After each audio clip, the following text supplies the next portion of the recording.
Hey everybody, thank you so much for joining us. If this is your first time, we certainly hope it's not your last time. And this is a great time to join us because we are at the front end of a brand new series. For the next several weeks, I want to talk to parents, grandparents, future parents, aunts, uncles, anybody who feels the weight and the responsibility of equipping an infant, a child, a teenager, a middle schooler, or a high schooler for life. Today and for the next few weeks, I want to talk about parenting. Now, when Sandra and I talk to parents about parenting, she always says something that gets everybody's attention. And for those of you who are in the season where you're raising middle school or high school students, you totally get this. Here's what she always says. She says, the days are long, but the years are short. And this is oh so true. I mean, on the front end, you feel like you have plenty of time, and then you blink and they're 10, and then they're graduating from middle school, and then they're gone. And you think, oh no, or you will think, oh no, are they really ready? Did I tell them everything they needed to know? Did I prepare them for life? And the answer to that question is always no, you didn't. You probably forgot a few essentials, some really important things, which is understandable because you were busy. You were busy parenting. Now, like most first-time fathers and mothers, I will never, ever forget the terror, and that's the right word, the terror I felt when the nurse at the hospital, you'll remember this, some of you, closed our car door as she sent Sandra and me home with a baby by ourselves. What were they thinking? I knew what I was thinking. I was thinking, surely one of you is coming home with us. I mean, what if we do this wrong? And I think that's the first time that it dawned on me that just because I have a parent doesn't mean I know anything about being one. And maybe more to the point, just because I was a kid once doesn't mean I know anything about raising one. And so you'll remember this, some of you. So you're sitting in the car, the doors are closed, you don't know what you're doing. It's just terror. I think it's just terror. I mean, there's excitement, but there's terror. And the nurse, she just stood there and she waved goodbye with that knowing look on her face. But we figured it out.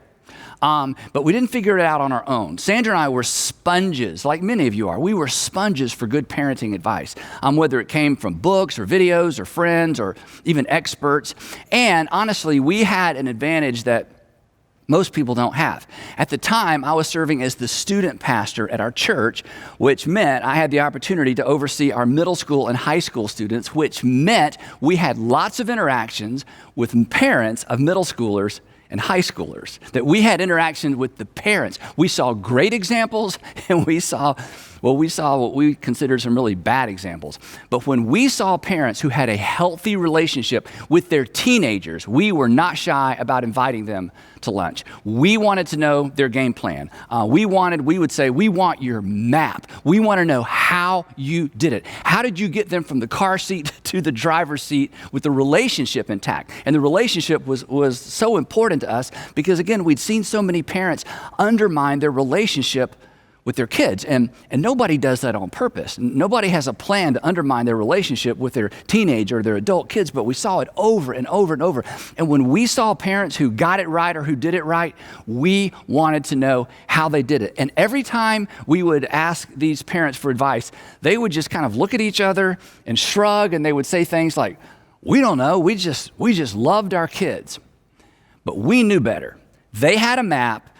They had an approach, they had some habits, but it was so intuitive to them, oftentimes they couldn't verbalize it. But Sandra and I were students, and we were serious about figuring this out. And to some extent, we were afraid, right? Because we wanted to get it right. And here's what we noticed. Here are a few things that we noticed up front.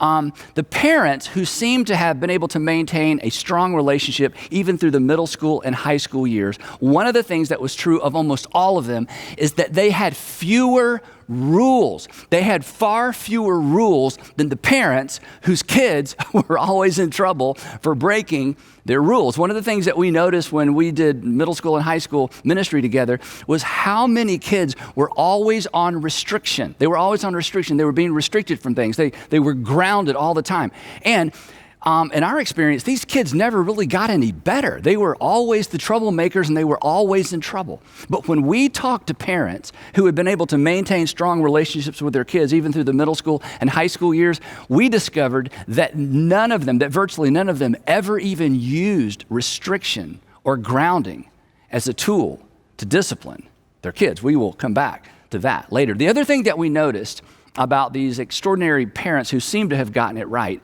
is, and this may sound strange, they were not afraid of their children. They were not afraid of their children. Now, if you don't have children, this may seem strange to you, but I'm telling you, it is easy for parents to become afraid of their children. And when you fear your children are, just by nature of the fact that you're afraid of them, or you fear their response to you, they are in charge of the relationship. They're in charge, in some cases, of the marriage. But these unique parents, they did not fear the rejection of their children, and that's oftentimes what parents fear. They fear the rejection of their kids. They weren't afraid to discipline their children. But, again, they didn't discipline their children in the traditional ways that parents often discipline their children. Again, we'll come back to that later. Here's the other thing. Then I don't know exactly how to say this, so give me a minute. These extraordinary parents discovered, I think is the best word, they actually spent time discovering, or they discovered, and then they facilitated their kids' interest, their kids' strengths and their kids' talents, rather than, and this is key, rather than forcing or insisting that their children embrace what was most interesting to, or what came naturally to the parents. In other words, instead of the athletic dad, insisting that his son be an athlete or his daughter be an athlete, instead they stood back and they were students of their kids, and they figured out the direction, the natural flow of their children, and then they invested in the natural flow rather than trying to force them into something. And again, we've all seen parents do the opposite of that. And again, we've all seen where that leads. In fact, maybe that's your story growing up. Your mom had a special interest, and she wanted you as her daughter to embrace what was interesting to her, but you weren't interested in it. And again, what happened, there was a relational friction. Somehow, these wise parents, they avoided all of that. Another thing that we noticed about these parents is that they resisted the temptation to involve their kids in everything. Not only were they not afraid of their children, they didn't fear their children missing out. In other words, here's how I say this. They prioritize relationship over experience. They prioritize their relationship with their kids and their kids' relationships with each other over experience. They prioritize the experiences that they could experience together over the experiences that sent everybody in 100 different directions. And then there was one other thing, and it's what I want us to spend the rest of our time discussing today. As we got to know these families through the years, through multiple years, we noticed that all of them had what we would consider healthy marriages. Not perfect, because there is no perfect marriage, but healthy. In fact, we walked away from those multiple conversations convinced that perhaps the best parenting tool of all, perhaps the best gift we could give our children, was a healthy marriage. And for some of you, that's when you put down your pen, and that's when you stop taking notes. I understand that, because if a healthy marriage is part of the parenting equation, if it's an important part of the parenting equation, that's bad news for you, discouraging news for you, because it's out of reach for you. In fact, it's so discouraging, and I've been doing this for so long, it's so discouraging that honestly, I was tempted to skip this part of the series. As you can imagine, it would be easier to just leave marriage out of a conversation about parenting. And you know this, for years, there's been a push to do just that, to divorce parenting from marriage. And honestly, the parenting conversation is certainly easier, it's more comfortable, it's more politically correct if we just set aside the notion of the nuclear family, a phrase that we don't use that much anymore. The nuclear family is simply a father and a mother and children all living together under one roof. It's easier to isolate parenting to a standalone topic. But to do that, and here's what we're going to talk about for the next few minutes, to isolate parenting from marriage is actually to steal something valuable from the current and the next generation. To isolate parenting from marriage is to steal something valuable from your children and your grandchildren. To do so is to remove, well, it's not only to remove the bullseye, it's like removing the entire target. And hopefully that will become clear in the next few minutes.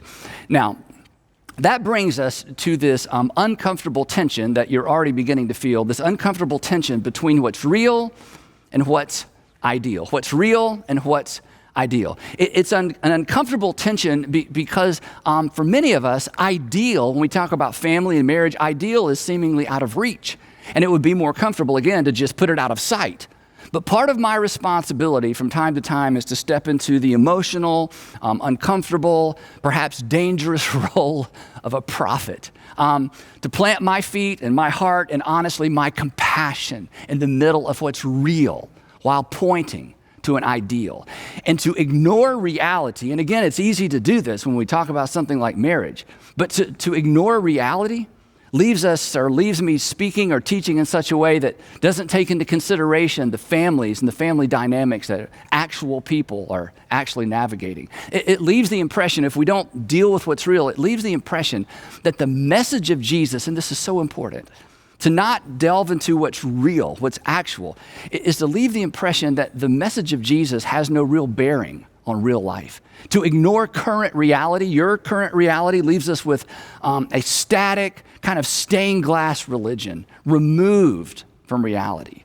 Church and sermons become nothing more than reminders of somebody else's reality, standards that we will never attain to, a world that no longer exists if it ever existed in the first place. So, for a discussion on parenting to be relevant, we have to take into account what's real, which, again, should be really easy for Christians. And this may come as a shock. In fact, this may be offensive. But of all the people in the world, when it comes to embracing what's really going on with families and marriages, this should be second nature to us as Christians, because there are virtually no, as in none, there are virtually no good examples of family in the entire Bible.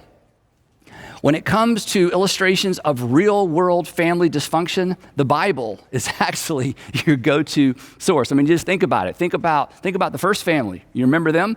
They were pretty much a disaster. Think about it. Sin entered the world. If you're a Christian, this is what we believe, that all sin entered the world through the first married couple before they even had kids. And then they immediately started blaming each other. And their kids, well, we don't know much about their kids, but what we do know is this, that one of their sons murdered his brother. And we're off to the races, the human races.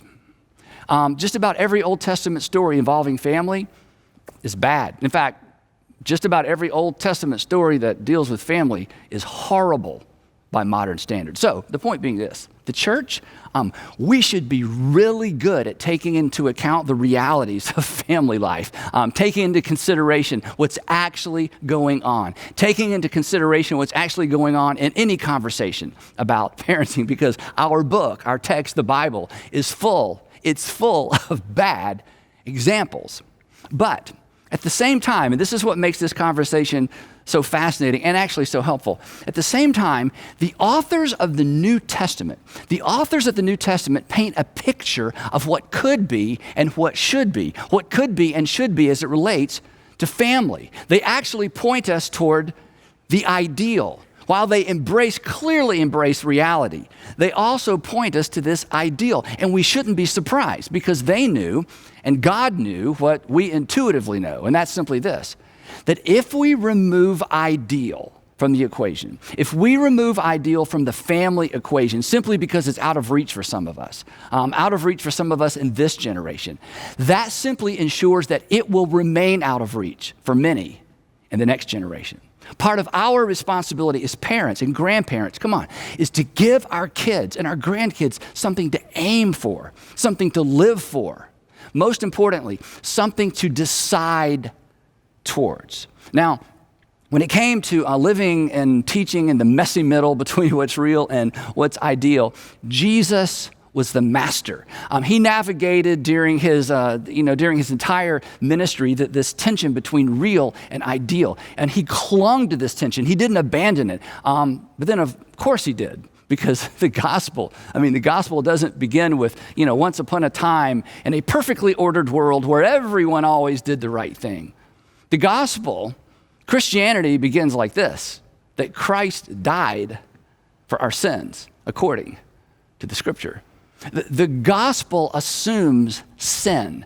The gospel assumes that we're going to get it wrong. The gospel assumes real, while it points the ideal, that Christ showed up in a perfectly disordered world where ideal seemed out of reach, honestly, for everyone. The gospel begins with this: for God so loved the world. But which world? Not the Garden of Eden world. Our world, your world, my world, our broken, imperfect, less than ideal world. The tension between real and ideal was embedded within just about every single one of Jesus' parables. He would say things like this. He would say, the kingdom of God is like, and his disciples would say, yeah, but this isn't the kingdom of God. To which he would then smile and say, come to me, all who are weary and heavy laden, and I will give you rest. You will find rest for your souls. And then he would pivot, and once again, he would point to the ideal. He would say things like this: you have heard it said that you shall not commit adultery, to which his audience would always say, yes, we have heard that said. And Jesus would say, but I tell you, anyone who even looks at a woman lustfully has already committed adultery with her in his heart, to which they would say, we had not heard that part. And Jesus, honestly, that makes us feel bad about ourselves. So don't say things like that anymore. It's unrealistic. But he kept saying things like that. He consistently pointed beyond the lowest common denominator to the ideal. He gave people in his audience, he gives us something to aspire to. And then when he would bump into people who fell short, unlike the religious leaders of his day, he did not condemn them. In fact, Jesus condemned the condemners. And then he would die for the condemned. Instead of lowering the standard, he turned up the grace. He redefined adultery and made every man an adulterer, and then he paid for their adultery. When religious leaders attempted to trap him with his own words during a discussion regarding divorce, Jesus, this is amazing, Jesus raised the marriage standard so high that he slammed the door on a man's opportunity or freedom to wiggle out of his responsibility to his family. In fact, Jesus raised the bar so high, he pointed so intuitively and so pointedly to the ideal that when he finished talking about marriage and divorce, when he finished the discussion and they walked away, his apostles, the 12 that followed him everywhere, they looked at each other, and here's how they responded. They said, wow, if this is the situation between a husband and a wife, it's just better not to marry. In other words, Jesus, you made it sound so permanent, but Jesus, that's so unrealistic. I mean, things happen, people change. To which Jesus would have said, I know. It's why I'm here. So Jesus, let me get this straight. So you're against divorce? Of course I'm against divorce. Divorce hurts people. Divorce breaks people. Divorce leaves broken lives. Divorce leaves wounds. Of course I'm against divorce. Well then Jesus, what are you going to do about divorced people? I'm going to give my life for them. And this is the tension. This is the beauty of the gospel. This is why if you've walked away from faith, perhaps you should reconsider. Jesus never dumbed down the truth, but he never turned down the grace. And here's the fascinating thing. John, Matthew, Mark, Luke, John, who knew Jesus well, who spent 3.5 years with Jesus, heard everything he taught, saw all the miracles. John said, it was so remarkable. It was so remarkable. And then John writes one of my favorite things that anyone said about Jesus. He said, looking back over my time with Jesus, having watched him deal with real people who were dealing with real life situations, situations for which there were no easy answers, no quick fixes, John said it was remarkable. Day in and day out, Jesus would point these people who were living with real difficulties to the ideal. He consistently pointed them to the ideal while helping them navigate what they were facing, living through, living with. Again, as an old man looking back on his time with Jesus, he summarizes his time with Jesus with these familiar and powerful words. Here's what he writes. He said, the Word, speaking of God, he said, God came to live with us. The Word became flesh, and he camped out with us. He dwelt among us. He didn't send us more rules and regulations from afar. He became one of us. He navigated our reality with us. He showed up in human form. He moved in with us. And he says, and we have seen his glory, to which the Old Testament scholars and the first century Jewish scholars would say, no, you haven't seen the glory. No one can see God's glory and live. And John's like, look, I'm just a normal guy, and I'm just telling you what we saw. We saw the glory of the one and only Son who came from the Father. And then this next phrase that I think summarizes in so many ways what kind of Christian, what kind of person I want to be. In fact, if you lost your faith, perhaps it's because nobody ever explained this part about Jesus.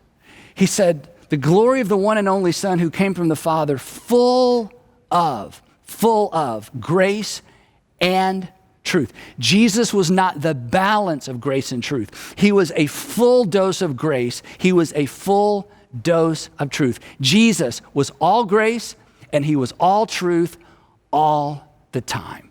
Again, he didn't dumb down the truth to make us feel better about ourselves, but he never turned down the grace. And again, that's the kind of Christian. That's the kind of Christian. That's the kind of person that I want to be. And maybe part of that is because I grew up on the truth version. Grace, not so much. But here's the problem. Truth without grace, and I know from personal experience that truth without grace creates pretenders and hypocrites. But grace without truth creates kind of a permissive version of faith that ultimately hurts everybody in the end. But grace and truth as personified and illustrated by Jesus, it's powerful. John wraps up the passage with this. Again, so much that could be unpacked here. He says this, for the law, talking about the Jewish law, for the law was given through Moses. Grace and truth came through Jesus Christ. This is so powerful.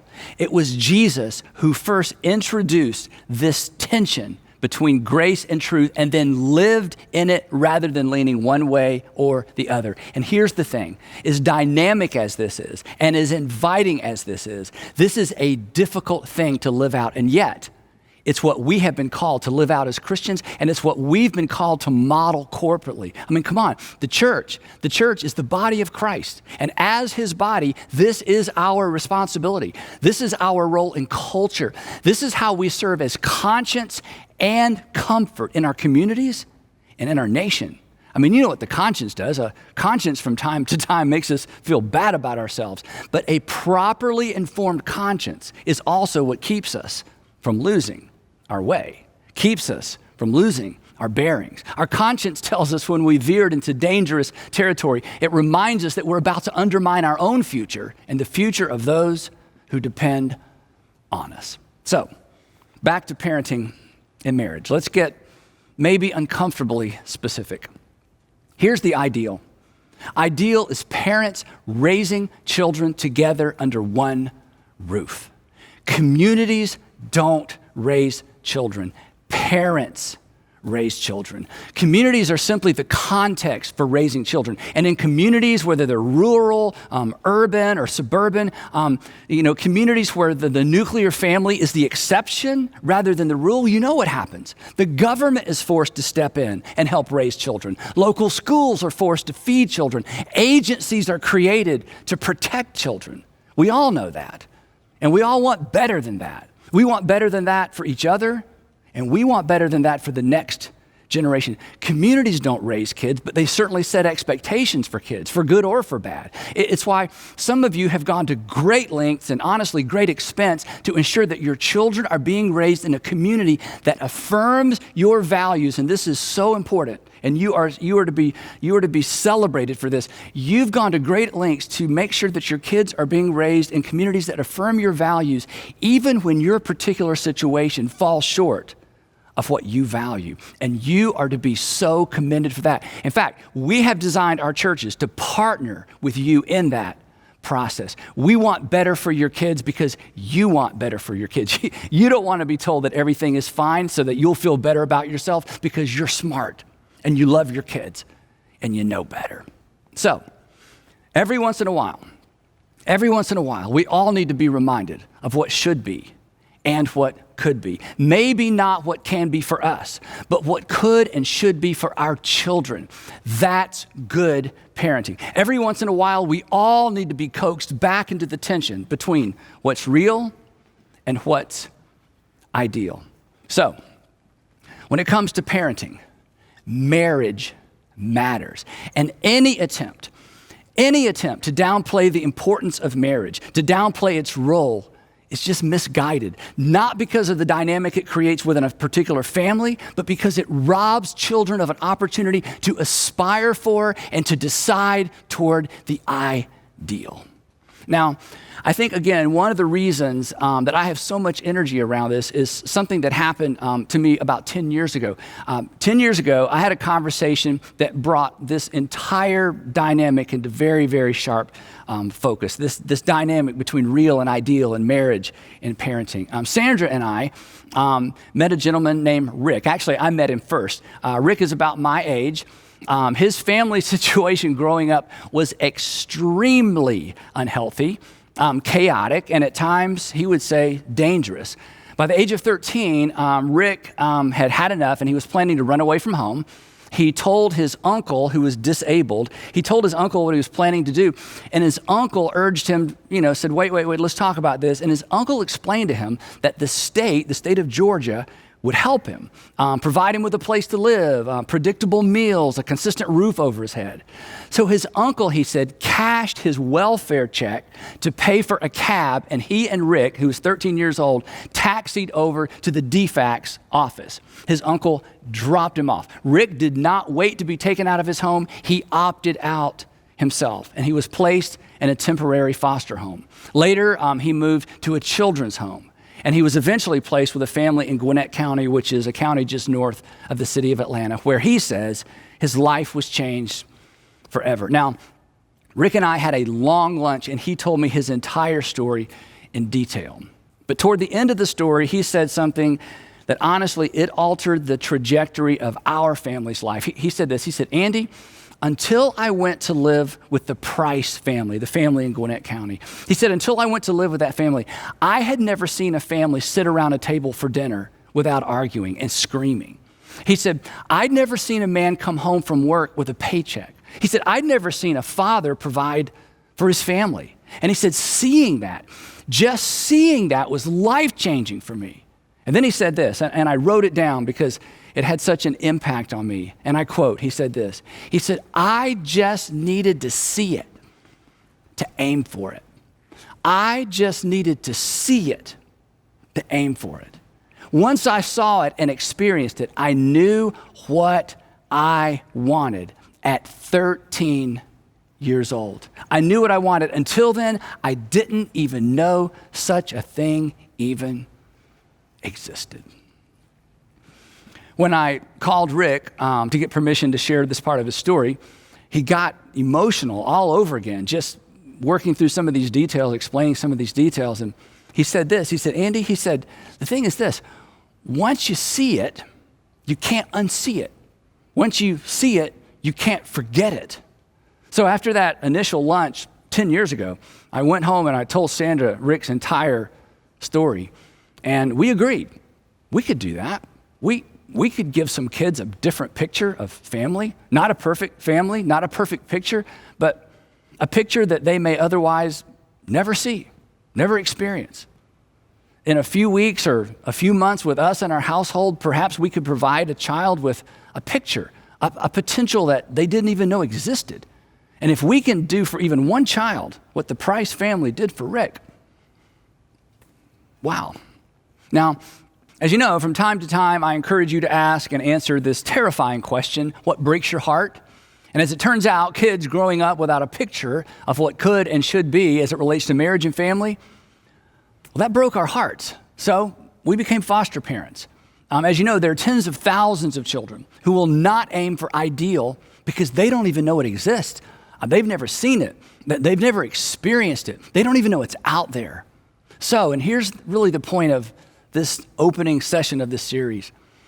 To do or to support anything that removes ideal from the equation, the conversation, the culture, to downplay the importance of parents raising kids together simply because it seems too ideal, too American, too Western, too traditional, to remove that from the equation because it's too ideal, is stealing. It's stealing the future of our future generation.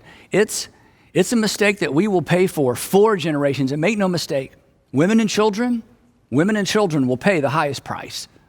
They always do.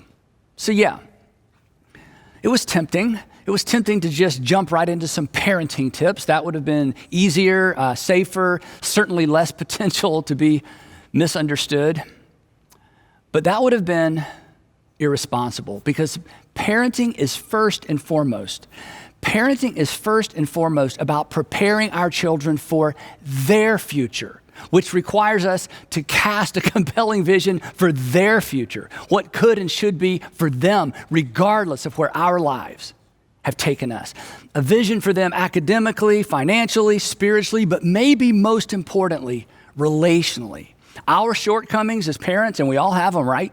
Our shortcomings, if we leverage them wisely, can serve as a catalyst for our children to climb to heights that perhaps are out of reach for us. And if they do, that's a win. It's a win for them, and it's a win for us. It's a win for our community.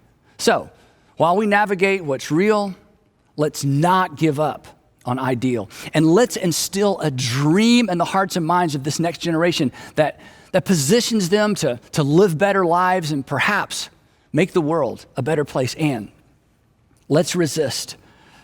Let's resist the voices in culture that have the potential to steal the dream of family from our kids. There will always be a tension between what's real and what's ideal, and we dare not resolve it. To resolve it is to lose something. So when it comes to family, let's resolve not to resolve that tension. Let's live in it. Let's parent in it. Let's follow Jesus through it. After all, he came and he made his dwelling among us, and he was full of grace and truth. Think about it, talk about it, argue about it, and we will pick up the discussion right there next time in part 2 of Parenting in the 21st Century.